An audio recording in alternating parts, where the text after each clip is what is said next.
Sri Lanka's leftist leader Anura Kumara Dissanayake took office as president on Monday, promising change in the island nation long led by powerful political families which is emerging from its worst economic crisis in more than 7 decades.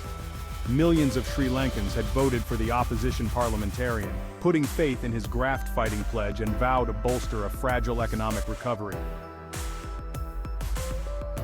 I pledge to demonstrate dedication to protecting and upholding democracy. Our politics needs to be cleaner, and the people have called for a different political culture. I am ready to commit to that change. I'm very happy. We worked very hard for this victory. For the first time, the poor people have someone who stands for them. Outside, dozens of supporters held up posters carrying his image, with some waving the Sri Lankan flag and chanting AKD, the initials of the new president, who displaces the incumbent veteran politician Ranil Wickremesinghe. Dissanayake inspired supporters with hope.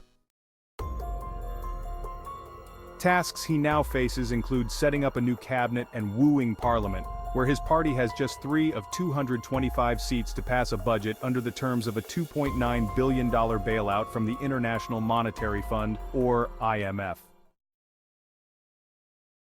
Before Monday's swearing in, Prime Minister Dinesh Gunawardena resigned to make way for the new Prime Minister and his cabinet. Gunawardena, 75, took over as Prime Minister in July 2022, after former President Gotabaya Rajapaksa fled the Indian Ocean nation and resigned amid protests unleashed by the crisis, which caused shortages of essential items and a debt default.